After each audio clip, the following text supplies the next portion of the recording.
Bagian kedua, kehidupan sang nabi.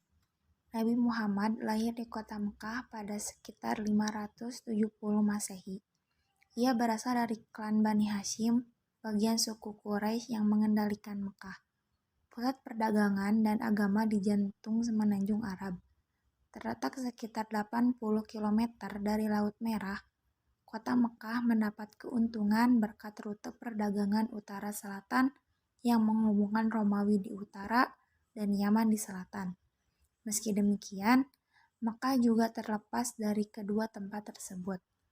Ratusan kilometer padang pasir yang mengelilinginya memungkinkan kota Mekah berkembang bebas dari pengaruh atau kendali asing.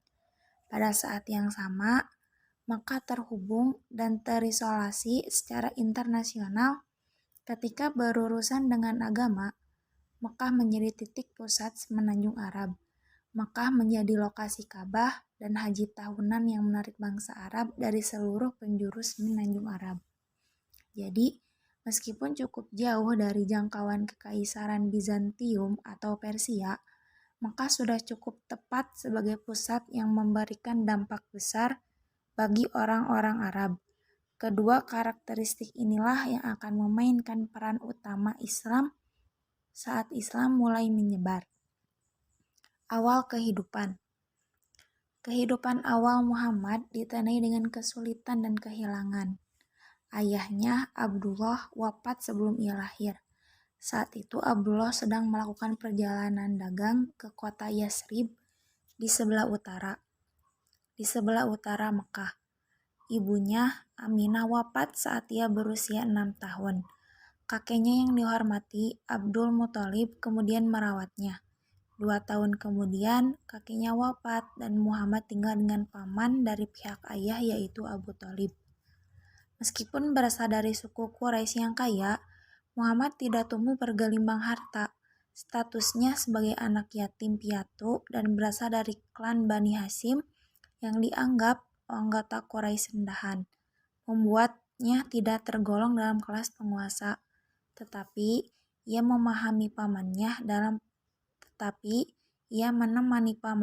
dalam perjalanan perdagangan ke Suriah saat kecil, memperkenalkannya ke dalam tradisi nomaden Arab yang lampau. Reputasinya sebagai pedagang yang jujur menyebabkan dia mendapatkan 2 nama julukan, As-Sadiq dan Al-Amin, yang berarti yang benar dan yang dipercaya. Ia pun kemudian dihormati orang-orang Quraisy. Secara teratur, ia dipercaya memegang uang dan transaksi perdagangan ketika bertindak sebagai penengah dalam banyak kasus. Menjelang usia 20 tahun, Muhammad sudah menjadi pedagang sukses dan bekerja sebagai agen usaha seorang janda kaya bernama Khadijah. Lama-kelamaan, reputasinya sebagai orang yang jujur dan dapat diandalkan menarik perhatian majikannya itu. Saat Muhammad berusia 25 tahun, Khadijah melamarnya dan diterima meskipun umurnya terpaut jauh. Walau dikelilingi masyarakat penyembah patung yang politeitis, Muhammad muda tak mengikuti agama orang-orang Quraisy. Pesan monoteisme Ibrahim dan Ismail hanya samar-samar diingat kebanyakan orang Arab, tetapi masih dipertahankan beberapa orang yang dikenal sebagai Hunafa, tunggal atau Hanif, yang berarti penganut monoteis. Orang-orang ini menolak menerima ratusan tuhan-tuhan kayu dan batu. Muhammad salah satunya. Alih-alih terlibat dalam penyembahan patung yang begitu merajalela di masyarakat, Muhammad memilih menyepi. Ia membiasakan diri menyepi di sebuah gua di atas gunung yang berjarak sekitar 5 km dari pusat kota Mekah. Di sana, ia duduk dalam keheningan dan merenungkan masyarakat serta agama yang berkembang di Mekah. Kemudian wahyu pertama. Menurut tradisi Islam, pada 610 Masehi, saat berdiam di gua yang telah didatanginya berkali-kali, Muhammad mengalami sesuatu yang baru. Malaikat tiba-tiba muncul di depannya dan memerintahkan, "Bacalah." Ia menjawab bahwa ia tidak bisa membaca. Seperti kebanyakan orang di Mekah, Muhammad pun buta huruf. Sekali lagi, malaikat memerintahkannya untuk membaca. Muhammad menjawab bahwa ia tak bisa. Untuk ketiga kalinya, malaikat memerintahkan agar ia membaca, dan untuk ketiga kali Muhammad menjawab bahwa ia tak bisa. Kemudian, malaikat membacakan kepadanya ayat-ayat Quran yang pertama turun, yang artinya, bacalah dengan menyebut nama Tuhanmu yang menciptakan. Ia menciptakan manusia dari segumpal darah.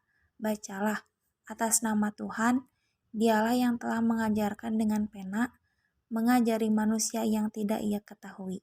Surat Al-Alaq, surat ke-96 ayat 1 sampai ayat 5. Muhammad mengulangi kata-kata tersebut di hadapan malaikat, yang kemudian memberitahukan bahwa ia Jibril, malaikat yang diutus Tuhan Yang Esa, dan Muhammad adalah utusan Allah. Kaget dan takut, Muhammad bergegas pulang ke rumah karena tak tahu apa arti perjumpaan tersebut. Ia pun ditenangkan oleh Khadijah, yang mempercayai cerita pertemuan di gua tersebut. Khadijah lalu bertanya kepada sepupunya, yang biasa membaca kitab suci umat Yahudi dan Kristen. Saat sepupunya mendengar apa yang terjadi, ia langsung menerima Muhammad sebagai Rasul, pembawa pesan pada masa ini, seperti halnya Musa dan Isa sebelumnya. Setelah diperkuat oleh istri dan sepupu istrinya, Muhammad menerima misinya sebagai pembawa pesan Tuhan, dan dimulailah kehidupannya sebagai nabi. Orang pertama yang mendengar kenabian Muhammad dan mempercayai adalah Khadijah, yang dapat dikatakan langsung memeluk Islam sekembali Muhammad dari gua. Nabi mulai mengajak kalangan terdekat masuk ke agama baru ini. Teman dekatnya, Abu Bakar, sepupu mudanya Ali, dan pembantunya, Zaid, semuanya menghormati dan mempercayai Muhammad. Mereka segera memberitahukan kalangan terdekat mereka juga, dan perlahan jumlah pemeluk Islam bertambah. Dakwah pertama-tama dilakukan secara sembunyi-sembunyi. Mekah terdiri atas masyarakat politeis, sehingga gagasan satu Tuhan yang menggantikan banyak sembahan pasti akan dianggap ancaman. Maka, bulan dan tahun-tahun pertama Islam ditandai dengan berkembangnya kelompok rahasia. Karena takut menghadapi reaksi masyarakat, tetapi tunduk pada gagasan agama baru ini, para pengikutnya disebut Muslim, yang berarti orang yang tunduk. Kata Islam itu sendiri, yang merupakan akar kata Muslim, berarti ketundukan kepada Tuhan dan kehendaknya. Kemudian turun surat Al-Humajah ayat 1-4, celakalah bagi setiap pengumpat dan pencela yang mengumpulkan harta dan menghitung-hitungnya. Dia mengira bahwa hartanya itu dapat mengekalkannya. Sekali-kali tidak. Pasti dia akan dilemparkan ke dalam api neraka. Kemudian, pada saat yang sama, gagasan inti Islam mulai menemukan bentuk melalui turunnya ayat-ayat yang kemudian disebarkan kepada masyarakat. Monoteisme yang tegas jauh berbeda dari agama yang ada di Mekah, menjadi tema inti. Menurut Nabi Muhammad, hanya ada satu Tuhan.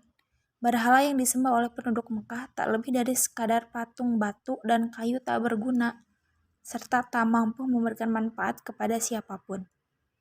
Ayat-ayat yang turun juga memperingatkan adanya hari pembalasan, ketika setiap jiwa akan dihadapkan kepada Tuhan untuk dihitung amalnya. Orang-orang yang percaya kepada Tuhan dan melakukan amal baik akan masuk surga abadi sebagai balasannya. Dan orang-orang yang ingkar akan dimasukkan ke neraka dan disiksa selama-lamanya. Akan tetapi, Islam bukanlah agama yang hanya memikirkan teologi dan kehidupan setelah mati. Ayat-ayat yang turun awal juga mencela penyakit sosial yang merebak di Mekah. Dengan meningkatnya kemakmuran dari jalur perdagangan, terbentuklah perbedaan kelas sosial. Orang kaya akan memanfaatkan uangnya untuk mendanai lebih banyak kafilah, sehingga menghasilkan lebih banyak uang. Sementara itu, orang miskin akan terus terpinggirkan, terlebih lagi jika ia bukan anggota suatu klan yang kuat. Quran menyatakan ketidakpedulian kepada orang miskin akan merusak kemantapan tatanan sosial yang adil dan akan mengakibatkan hukuman di akhirat nanti. Butuh waktu bertahun-tahun sampai aturan yang berhubungan dengan masyarakat dapat diterapkan. Tetapi semenjak awal sudah jelas bahwa Muhammad datang tak hanya untuk mengubah kepercayaan religius, tetapi juga masyarakat itu sendiri. Ayat-ayat yang turun awal mengulang tema-tema ini beberapa kali. Ayat dan surat yang diturunkan di Mekah yang dapat ditemukan di akhir Quran cenderung pendek dan langsung. Cara ini bekerja dengan baik bagi komunitas muslim yang baru lahir, yang belum dikenal oleh masyarakat kota Mekah. Saat berkumpul dengan sesama, orang muslim akan mendiskusikan wahyu terakhir di kalangan mereka dan saling mengajarkan. Saat berkumpul dengan non-muslim, mereka harus menyembunyikan perpindahan agama dan keyakinan. Lagi pula, seluruh gagasan baru ini akan mengancam tatanan sosial yang sudah mapan di Mekah. Kesetaraan sosial, ekonomi, dan suku sudah dalam genggaman anggota suku Quraisy yang kaya dan berkuasa. Revolusi sosial jarang diterima oleh mereka yang berada dalam kekuasaan. Bahkan, Muhammad sendiri belum mendukung perubahan apapun dalam masyarakat. Keyakinan baru itu menjadi ancaman bagi posisi ekonomi dan sosial para penganut politeisme. Karena Ka'bah, Mekah menjadi pusat kehidupan religius bangsa Arab di seluruh menanjung Arab. Sekali setahun, orang-orang Arab akan berpergian ke Mekah untuk melaksanakan ziarah dan menghormati ratusan berhala yang disimpan di sekitar Ka'bah. Bagi orang Quraisy, ini berarti bisnis yang sangat menguntungkan. Perdagangan adalah bentuk sampingan alami dari ritual ziarah ini. Karena ada begitu banyak orang dari segala penjuru di satu tempat pada saat bersamaan, pasar alamiah berkembang, sehingga Mekah menjadi pusat kehidupan religius, ekonomi, dan politik di Arab. Dan sebagai fasilitator perdagangan ini, Quraisy mendapatkan keuntungan besar. Akan tetapi, pesan yang dibawa Nabi Muhammad menolak pentingnya berhala dan menekankan keesaan Tuhan. Tanpa berhala, takkan ada ziarah. Tanpa ziarah, takkan ada bisnis. Ini bukan skenario yang menyenangkan bagi Quraisy, dan para pengikut awal Nabi Muhammad juga mengetahuinya. Karena alasan ini, tak mungkin mengungkapkan agama baru ini di kalangan para pemimpin suku. Komunitas muslim masih kecil dan lemah, sehingga belum berani menghadapi konflik ideologi terbuka dengan para penguasa, terutama mempertimbangkan kenyataan bahwa sebagian besar penganut awal adalah orang-orang yang dianggap berada di kelas sosial terbawah. Budak, pembantu, dan orang miskin menjadi bagian terbesar komunitas muslim awal. Tertarik pada ajaran kesamaan manusia di hadapan Tuhan dan sifat egaliter agama baru ini, keyakinan dan status sosial tidak menentukan nilai seseorang. Akhirnya, komunitas muslim menjadi terlalu besar untuk diabaikan oleh orang Quraisy. Awalnya, muslim bisa sholat di tempat tersembunyi di luar kota. Tetapi, saat kelompok peribadatan semakin besar, peluang untuk ketahuan semakin tinggi. Inilah yang terjadi saat sekelompok penyembah berhala melihat sekelompok muslim yang sedang sholat. Mereka langsung bereaksi dengan mencemooh muslim dan cara beribadahnya. Awalnya, Quraisy tenang-tenang saja, menganggap komunitas kecil itu sebagai ketalaziman yang bisa diejek. Sampai mereka menyadari daya tarik gagasan baru ini. Monoteisme, keadilan sosial, kesetaraan, dan ketundukan kepada perintah Tuhan, semuanya adalah teori yang mengancam Quraisy. Di mata banyak pemimpin Quraisy, solusi untuk menyelamatkan diri dari gerakan religius dan sosial baru ini, yaitu dengan menyingkirkan sumbernya, yaitu Muhammad. Akan tetapi, masyarakat Arab masih memegang struktur dan aturan. Walaupun anak yatim, Muhammad masih berada di bawah perlindungan pamannya, Abu Thalib. ia pemimpin Bani Hashim, salah satu klan Quraisy. Abu Thalib sendiri menolak menerima Islam, tetapi harga diri dan rasa hormat pada aturan sosial Arab membuat ia melindungi keponakannya. Lebih jauh lagi, budaya Arab tua menyatakan jika Nabi Muhammad terbunuh, anggota klannya diizinkan membalas dendam sehingga dapat terjadi perang saudara di jalanan Mekah. Jadi, Nabi Muhammad sendiri tidak bisa disakiti, tetapi perlindungan tersebut tidak berlaku bagi para pengikutnya. Banyak di antaranya yang tidak dilindungi oleh klan atau keluarga manapun. Suku Quraisy memutuskan untuk mengancam dan menganiaya mereka, dengan harapan bisa memadamkan semangat yang lain untuk bergabung dengan agama baru tersebut. Maka, umat muslim kerap dilecehkan dan dicabut haknya di Mekah. Meski mendapat perlindungan, Nabi Muhammad tak mampu menghentikan penindasan terhadap para pengikutnya. Quraisy juga mengambil langkah untuk mencegah penyebaran agama baru ini keluar Mekah. Sekelompok pengungsi Muslim yang melarikan diri ke Abyssinia mendapat janji perlindungan dari Raja Kristen Negus. Kemudian Quraisy mengirim utusan untuk mengejar mereka, berharap bisa meyakinkan sang raja agar mencabut perlindungannya dan mengirimkan kembali pengungsi Muslim ke Mekah untuk dianiaya. Saat Negus mendengar Ja'far, sepupu Nabi, membaca ayat-ayat Quran mengenai keyakinan Islam tentang Isa dan Maryam, ia menolak mengabaikan sesama penganut monoteisme itu. Utusan Quraisy pun harus kembali ke Mekah tanpa bisa membawa pengungsi Muslim. Akan tetapi, seandainya umat Muslim tak bisa melarikan diri ke tempat yang jauh, Islam masih bisa menyebar keluar Mekah. Ribuan orang Arab mengunjungi Mekah tiap tahun. Jika para pengunjung itu mendengar dakwah Nabi Muhammad dan melihat kegagalan Quraisy menghentikan gagasan baru ini, status Quraisy sebagai salah satu suku terkemuka di Arab akan merosot. Alternatifnya, para pengunjung akan mempercayai Nabi Muhammad, menerima agamanya dan membawanya pulang ke kampung halaman, menyebarkan Islam di luar Mekah dan membuatnya semakin susah dibendung. Semua ini membuat Quraisy mengambil tindakan-tindakan ekstrim. Pada 617 Masehi, sekitar 7 tahun setelah wahyu pertama, Quraisy memutuskan untuk menerapkan boikot total terhadap Bani Hashim, klan Nabi Muhammad yang banyak memeluk agama Islam. Tak seorang pun mengadakan transaksi bisnis dengan mereka ataupun menikahi salah satu anggota klan. Mereka bahkan dipaksa mengasingkan diri di lembah Tandus, tepat di luar Mekah. Tekanan ini berdampak parah bagi komunitas Muslim. Penyiksaan menimbulkan kelaparan, isolasi sosial, dan kesulitan ekonomi bagi orang-orang Muslim. Bahkan bagi non-Muslim yang kebetulan menjadi bagian dari Bani Hashim. Beberapa Muslim yang berasal dari Bani Hashim seperti Abu Bakar, Umar, dan Utsman mengusahakan segala cara untuk mengirimkan bahan makanan kepada Bani Hashim dengan menghindari peraturan boikot walau secara pribadi mengalami kerugian besar. Boikot ini melelahkan seluruh komunitas Muslim, baik yang berasal dari Bani Hashim maupun klan lain.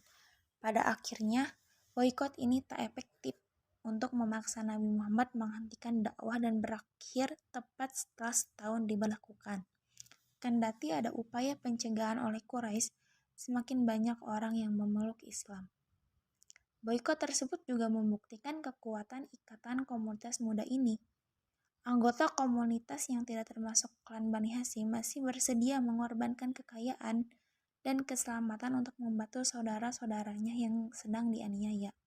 Di sini, salah satu konsep inti Islam, kesetiaan pada agama melebihi kesetiaan pada satu atau keluarga, tampak dengan jelas. Akan tetapi, boikot itu tetap menimbulkan dampak nyata.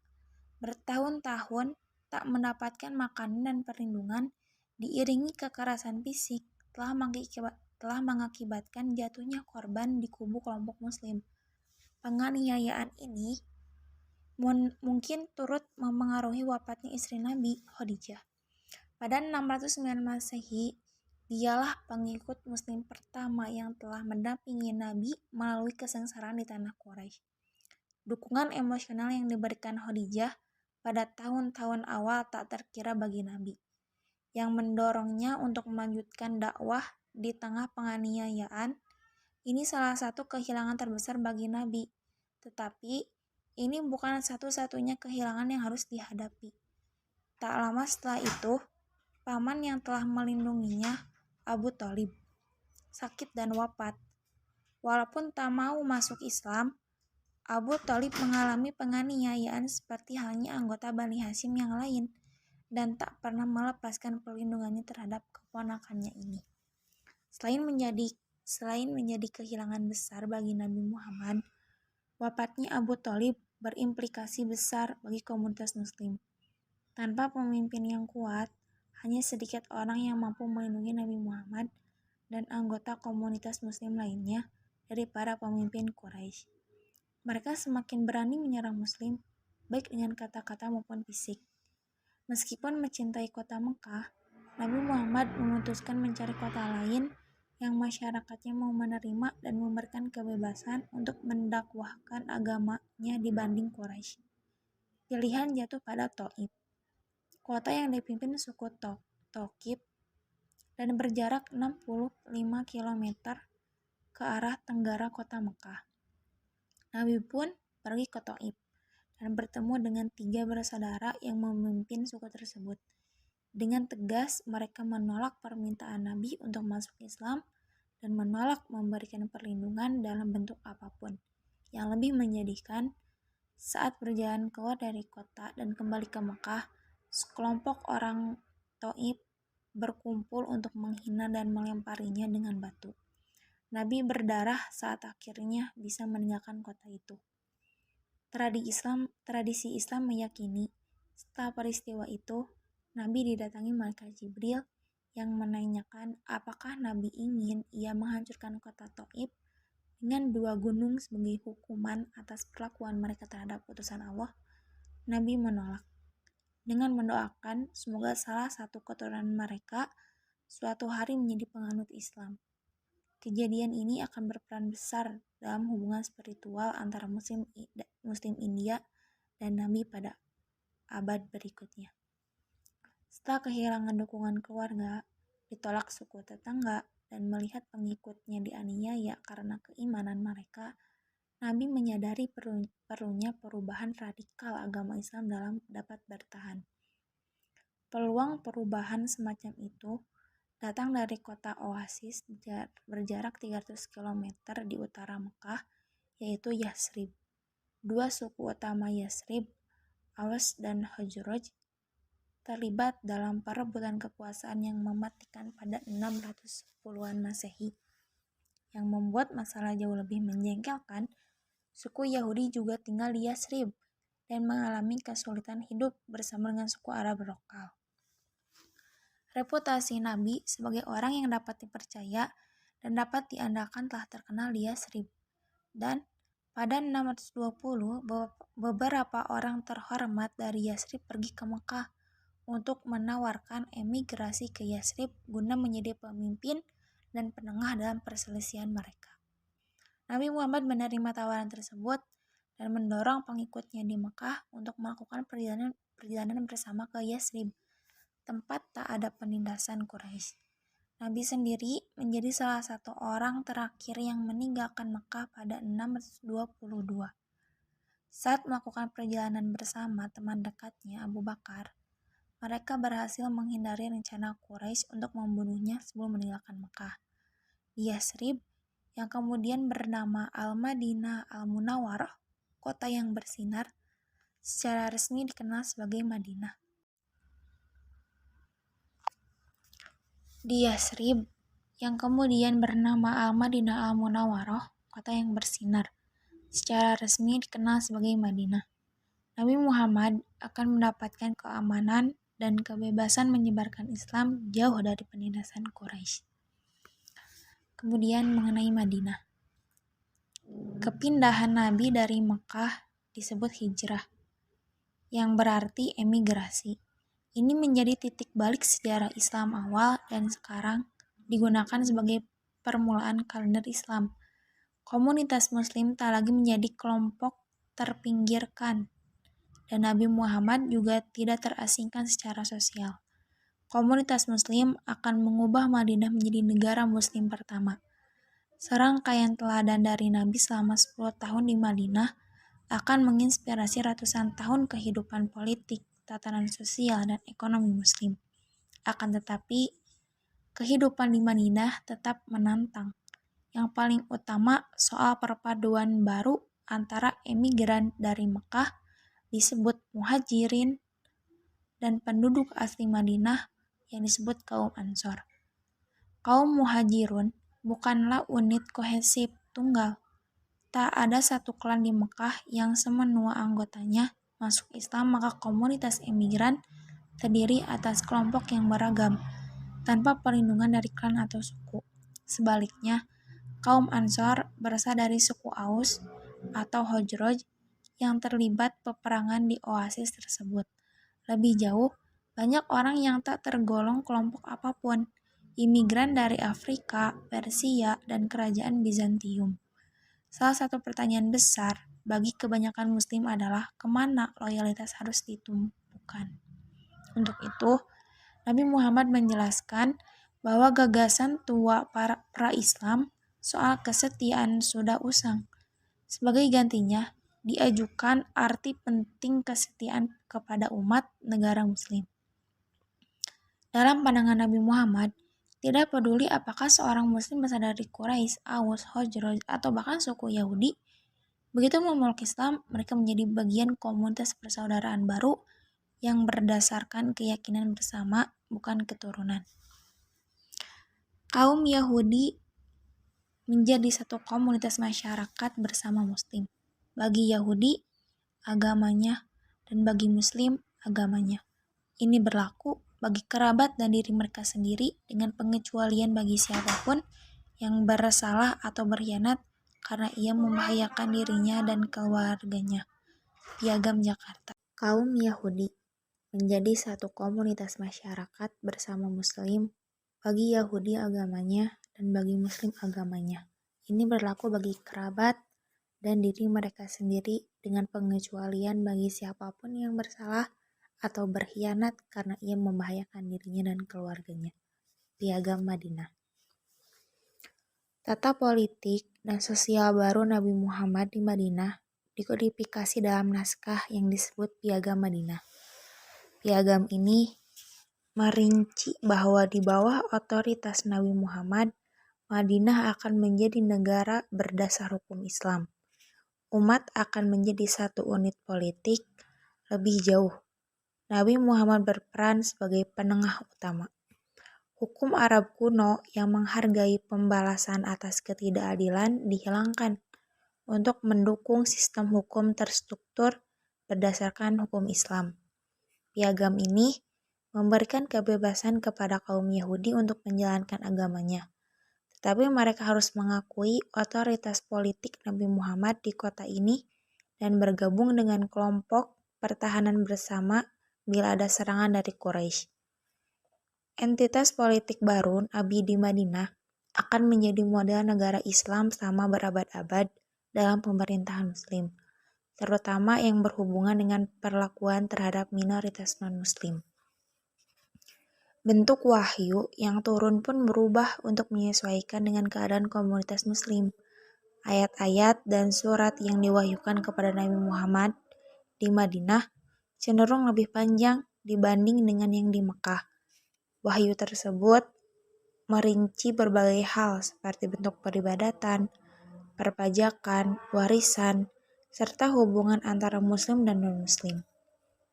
Quran memberikan panduan umum tentang bagaimana umat Muslim harus bersikap dan bila perlu, Nabi Muhammad menjelaskan secara terperinci serta tepat.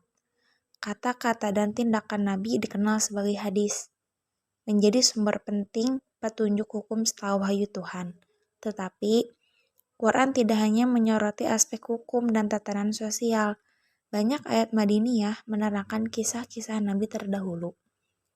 Cerita tentang Nuh, Ibrahim, Musa, Daud, dan Isa, Semuanya diterangkan secara detail kepada pengikut Nabi, yang sungguh-sungguh menjelaskan bahwa Nabi Muhammad hanyalah Nabi terakhir dari serangkaian panjang Nabi sebelumnya, dan pesan yang dibawanya tak berbeda dari yang lain. Banyak dari kisah tersebut ditunjukkan kepada kaum Yahudi di Madinah. Di permukaan, mereka memiliki banyak kesamaan dengan kaum Muslim. Kedua kaum ini sama-sama menganut monoteisme di daerah yang mengedepankan politeisme. Keduanya menghormati nabi yang sama, dan pada awal kenabian, keduanya beribadah menghadap Yerusalem. Akibatnya, beberapa orang Yahudi di Madinah menerima Muhammad sebagai nabinya dan masuk Islam. Kitab suci Yahudi berbicara tentang Mesias, dan bagi mereka Nabi Muhammadlah manusia yang dijanjikan. Tetapi lebih banyak yang menolaknya. Yudaisme itu unik dalam hal kepercayaan dan etnisitasnya yang terikat pada konsep umat terpilih. Pesan tentang kesetaraan dan peraturan seluruh umat Islam tanpa memperhatikan etnisitas keberuntungan dengan beberapa gagasan utama keyakinan Yahudi. Sebagian orang mungkin meyakini kenabian Muhammad, tetapi kenyataan bahwa ia bukan seorang Yahudi menjadi problematik bagi mereka yang menganut teologi Yahudi dengan tegas. Perpecahan antara kaum Yahudi yang meyakini dirinya bangsa terpilih oleh Tuhan dan kaum Muslim yang mendukung persatuan umat Islam akan menimbulkan ketegangan serius di dua kelompok ini. Selanjutnya, peperangan. Hijrahnya Nabi ke Madinah tak berarti selesainya konflik dengan Quraisy. Kaum Muhajirin masih merasakan kepedihan atas perlakuan saudara sesukunya, dan kaum Ansor berani menghukum siapapun yang menindas saudara baru mereka dalam Islam. Tetapi kaum muslimin belum mendapat izin dari Nabi untuk memerangi Quraisy. Tentu saja peperangan merupakan kegiatan yang serius, terutama di semenanjung Arab. Tempat peraturan rumit mengenai kehormatan dan pembalasan telah berlaku selama berabad-abad. Lebih jauh, Quran sendiri meneguhkan tentang kesakralan hidup dan betapa mengerikannya mencabut kehidupan secara tak adil. Maka, kaum muslim ragu-ragu melakukan tindakan militer melawan Mekah meskipun bertahun-tahun mengalami penindasan di sana.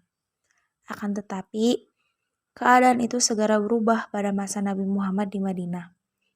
Ia mengabarkan kepada para pengikutnya wahyu yang baru turun dari Tuhan yang menyatakan diizinkan berperang bagi orang-orang yang diperangi karena sesungguhnya mereka dizolimi. Dan sungguh Allah Maha Kuasa menolong mereka itu, yaitu orang-orang yang diusir dari kampung halamannya tanpa alasan yang benar, hanya karena mereka berkata, Tuhan kami adalah Allah. Quran Surat Al-Hajj ayat 39-40.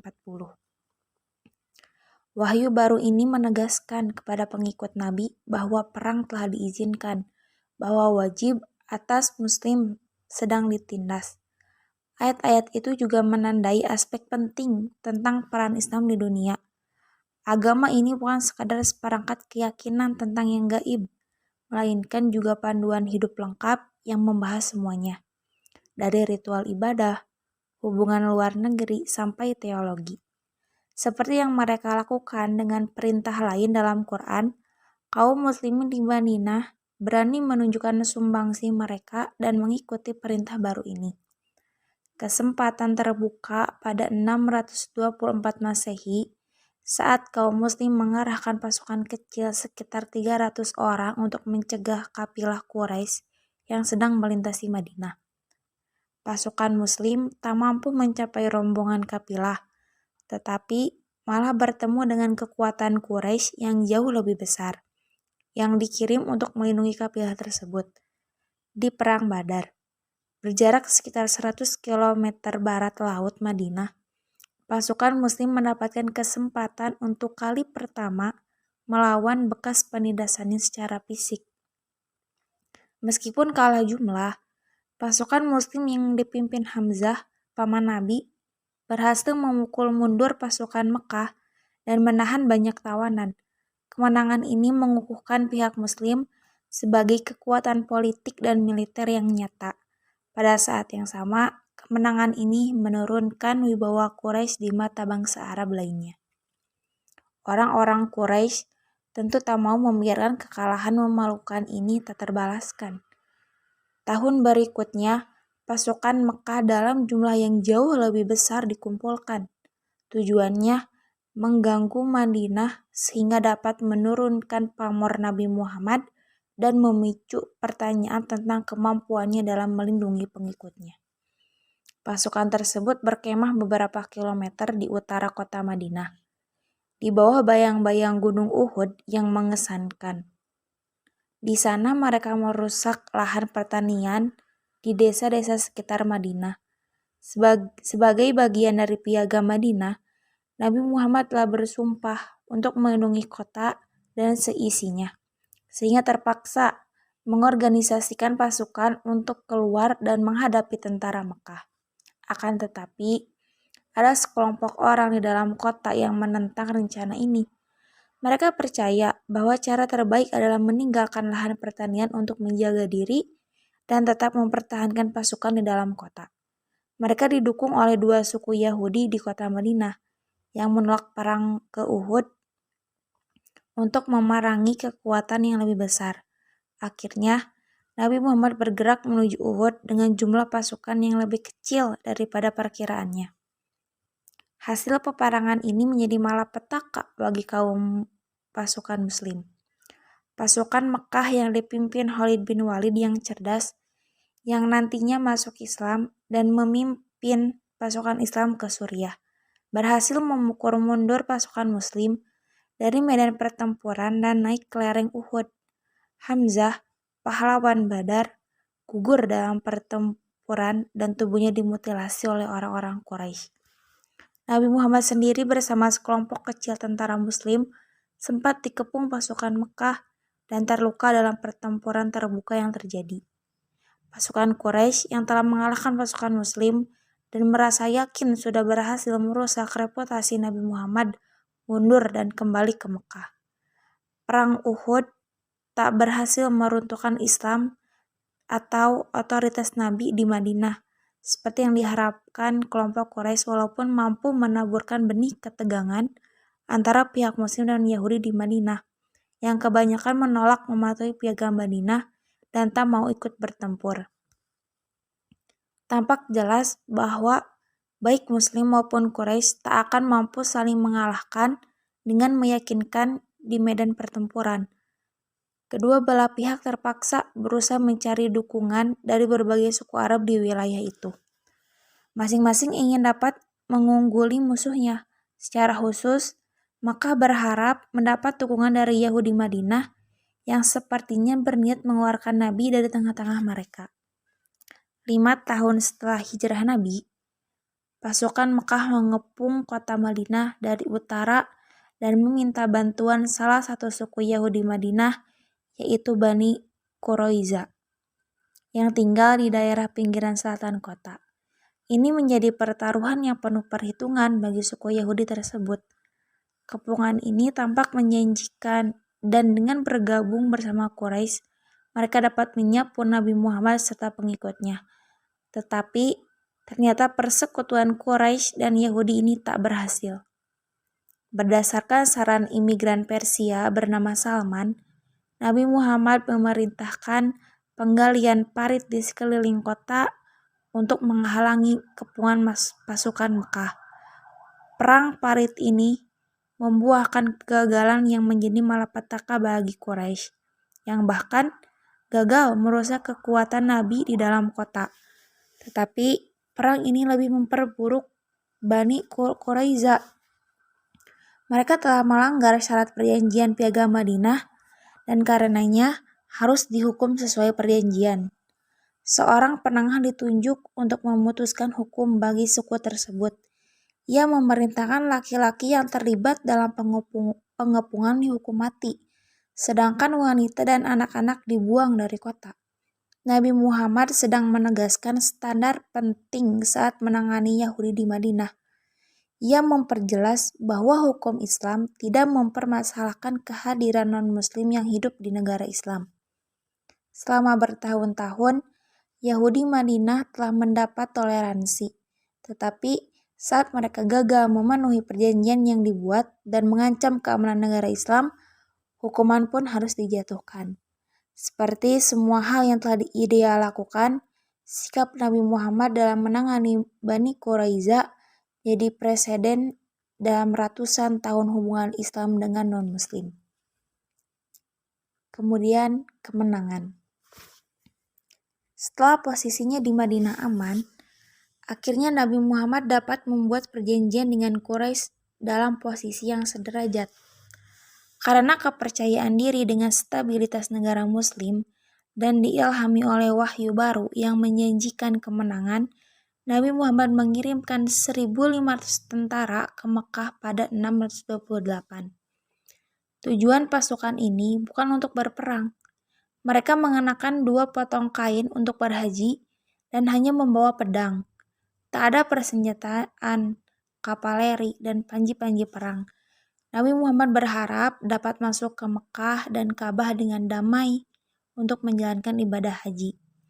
Orang-orang Mekah yang tercengang dengan keberanian kaum Muslim kesulitan mengambil keputusan.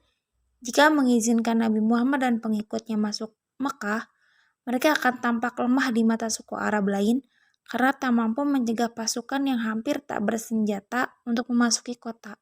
Sebaliknya, peran utama mereka di Mekah untuk melayani ziarah bagi setiap orang dianggap sebagai tugas yang sangat serius. Akhirnya, mereka merundingkan perjanjian dengan Nabi Muhammad. Mereka setuju untuk mengosongkan Mekah selama 3 hari agar Nabi Muhammad dan kaum muslim bisa menyelesaikan ibadah haji pada tahun depan. Nabi Muhammad pun harus kembali ke Madinah pada tahun tersebut tanpa bisa mengunjungi kampung halamannya. Selanjutnya, disepakati juga gencatan senjata Mekah dan Madinah beserta suku-suku sekutunya akan menahan diri untuk tak berperang selama 10 tahun. Sebagian kaum muslim tak puas dengan syarat-syarat perjanjian Hudaibiyah karena berharap bisa segera masuk ke Mekah atau bahkan menaklukkan Quraisy. Akan tetapi, perjanjian ini memberikan waktu istirahat dari konflik sehingga Nabi Muhammad bisa mengembangkan Islam keluar Madinah tanpa ancaman perbedaan dari dalam dan serbuan dari luar. Kini dia mendapat kebebasan mengirimkan pendakwah ke seluruh semenanjung Arab dan di luarnya, Bizantium dan Kekaisaran Persia di utara. Suku-suku Baduy sendiri masuk Islam secara bersamaan dan menggabungkan diri dengan Nabi. Bahkan, orang-orang Mekah pun mulai beralih. Khalid bin Walid dan Amr bin As, 2 pemimpin militer Quraisy terbesar, meninggalkan Mekah dan bergabung dengan Nabi Muhammad di Madinah beberapa tahun setelah perjanjian Hudaibiyah. Perjanjian tersebut tak mampu memberikan kendali langsung atas tempat paling suci ini, tetapi memungkinkan Islam tumbuh secara eksponensial di seluruh jazirah Arab. Hal itu sangat mengecewakan para tokoh keras kepala di Mekah yang berharap bisa menghentikan Islam beberapa tahun selanjutnya. Persucian perjanjian tak sepenuhnya dipatuhi. Hanya 2 tahun setelah disepakati, suku sekutu Quraisy melancarkan serangan kejutan terhadap suku sekutu Nabi Muhammad tepat di luar kota Mekah. Ini merupakan pelanggaran atas perjanjian perdamaian total selama 10 tahun. Karena perjanjian telah batal, Nabi Muhammad dapat menyeru kepada sekutu-sekutu di seluruh semenanjung untuk bergabung dalam ekspedisi baru ke Mekah. Akan tetapi, kali ini mereka takkan berpergian sebagai peziarah damai. Nabi Muhammad akhirnya berada dalam posisi yang kuat.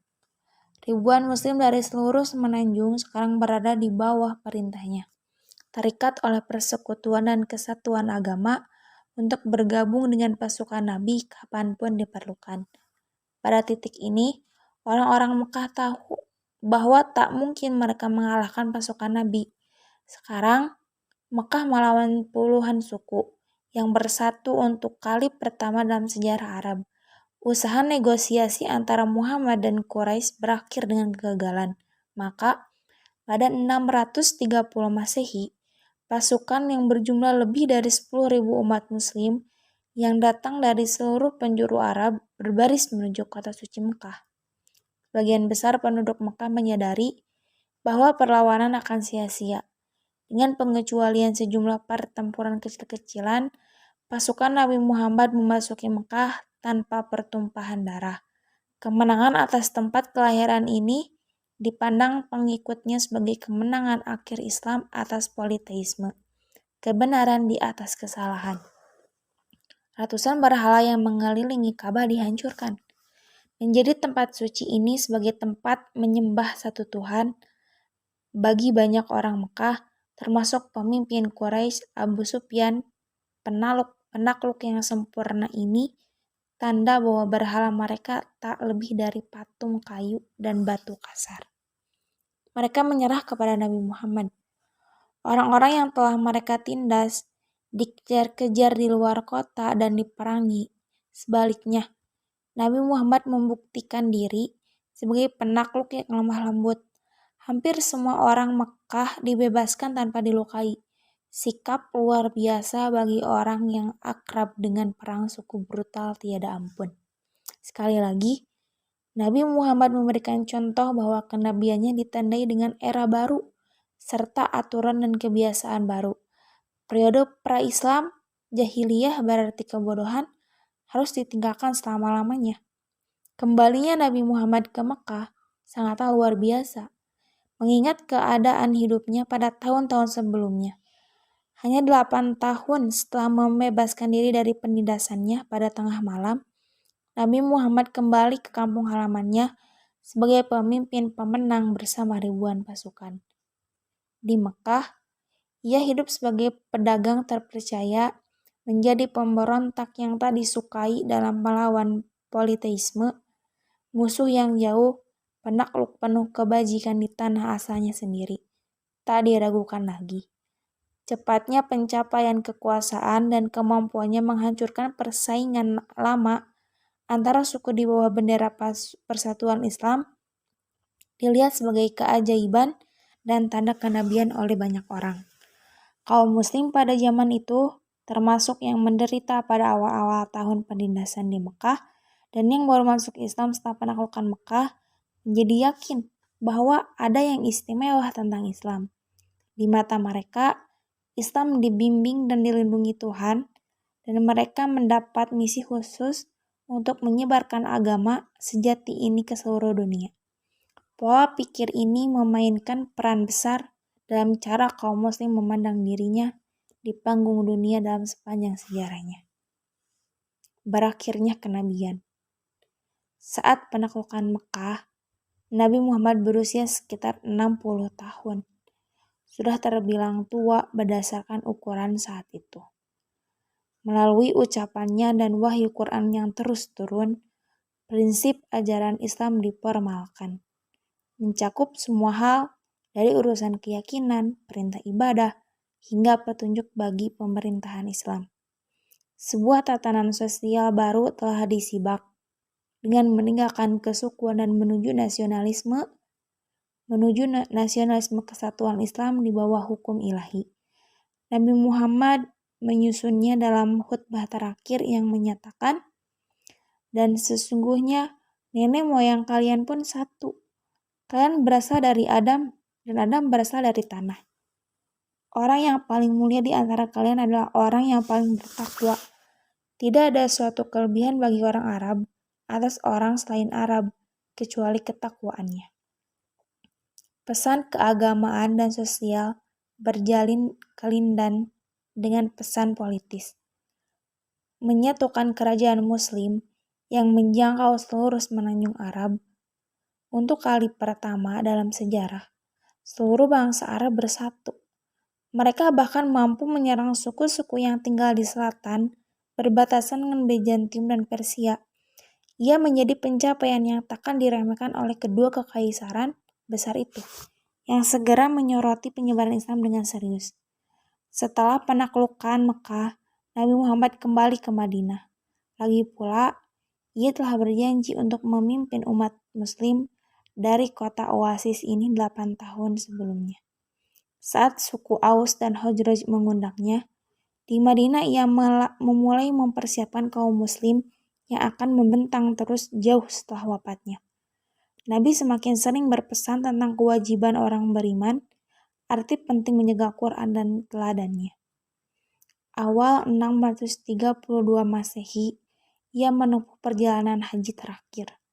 Nabi berkhutbah di depan ribuan pengikutnya yang semua mengenakan pakaian ihram apapun statusnya, mengingatkan kepada mereka tentang kesamaan derajat manusia.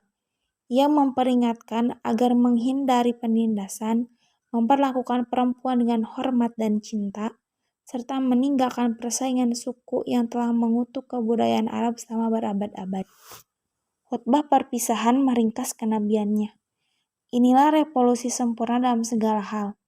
Di mata pengikutnya, tatanan baru muncul di ufuk fajar dunia. Tatanan yang berdasarkan hukum ilahi dan diilhami oleh teladan Nabi Muhammad. Setelah perjalanan haji, Nabi Muhammad kembali ke Madinah, tempat diletakkannya dasar penyebaran Islam selanjutnya. Orang-orang terpelajar dikirim ke berbagai provinsi jauh, seperti Yaman dan batas timur Arab, untuk mengajarkan dasar-dasar Islam kepada mereka yang baru masuk Islam. Madinah, dengan masyarakat yang paling dekat pertaliannya dengan Nabi, akan berperan sebagai pusat pengetahuan Islam, bertugas mendidik seluruh dunia Islam, bahkan setelah kepergian Nabi. Perjalanan militer disiapkan ke utara melawan Bizantium. Etika perang Islam yang akan memandu pasukan Islam bertahun-tahun ditegaskan kembali. Menurut keyakinan Islam, Nabi Muhammad berperan sebagai utusan Tuhan, menyampaikan kata-kata Tuhan dalam Quran dan bertindak sebagai teladan bagi kaum muslimin. Setelah 23 tahun bertindak sebagai Nabi Allah, misinya pun selesai. Quran telah difinalisasi dan dicatat dalam lembar-lembar kulit, daun, dan tulang. Tetapi yang lebih penting, telah dihafal seluruhnya oleh sahabat-sahabat Nabi. Tradisi pra-Islam dalam menghafal syair panjang membuat bangsa Arab mampu memelihara dan memastikan terjaganya buku suci Islam. Kisah-kisah tentang ucapan serta tindakan Nabi Muhammad juga menempati posisi penting, menyebar ke seluruh Arab dari mulut ke mulut. Menurut tradisi Islam, salah satu ayat akhir Quran yang diturunkan kepada Nabi Muhammad menyatakan, "Hari ini telah Kusempurnakan agamaku, Kusempurnakan juga kenikmatan bagimu, dan Kuridhoi Islam sebagai agamamu." Al-Maidah ayat ketiga. Nabi Muhammad jatuh sakit pada awal musim panas 632 Masehi. Ia merasakan sakit kepala dan demam yang membuatnya lemah. Kemudian tak mampu berjalan tanpa bantuan sepupunya, Ali, dan pamannya, Abbas. Saat tak mampu mengimami sholat di masjid, ia menunjuk sahabat dekatnya, Abu Bakar, untuk menjadi imam. Ia menghabiskan hari-hari terakhirnya di rumah istrinya, Aisyah, putri Abu Bakar. Dari balik dinding rumah yang menempel ke masjid, ia bisa mengamati umat mengikuti perintahnya untuk salat, walaupun ia tak hadir. Tak diragukan lagi, inilah saat-saat emosional bagi pengikutnya yang telah bersama Nabi melalui hari-hari sulit di Mekah. Perang yang kejam melawan Quraisy saat menegakkan kekuasaannya, dan kemenangan tanpa pertumpahan darah saat menaklukkan Mekah. Mereka telah menjadikan Nabi Muhammad sebagai sumber petunjuk dan kepemimpinan dalam segala bidang kehidupan. Nabi semakin sering berbicara tentang kematian, dan kondisinya yang bahkan tak mampu bangun untuk mengimami sholat sangat membuat sedih umat Islam. Hari-hari terakhirnya dihabiskan di rumah. Dengan kepala di pangkuan Aisyah, anggota keluarga dan teman dekat datang menengok, berharap bisa melihat tanda-tanda kepulihan pemimpin mereka. Tetapi Satu aspek sentral Islam adalah monoteisme tanpa kompromi. Nabi Muhammad mengajarkan bahwa hanya Tuhan yang kekal. Semua makhluk, entah binatang, manusia, bahkan malaikat pun akan mengalami kematian menurut keyakinan Islam. Maka, saat mempersiapkan diri atas wafatnya Nabi, mereka menyadari Islam akan terus berlanjut sepeninggalnya. Pengikut Nabi Muhammad yang memiliki ikatan emosional sangat dalam dengan sosok yang telah mengeluarkan mereka dari era politeisme pra-Islam dan perang suku, tak mampu membayangkan hidupnya tanpa Nabi. Pada 8 Juni 632, dengan kepala Nabi di pangkuan Aisyah, dan para sahabat berkumpul di masjid sambil berharap mendengar junjungannya pulih kembali, era pertama sejarah Islam yang merentang dalam 23 tahun masa kenabian pun ditutup saat Nabi Muhammad menghembuskan napas terakhir.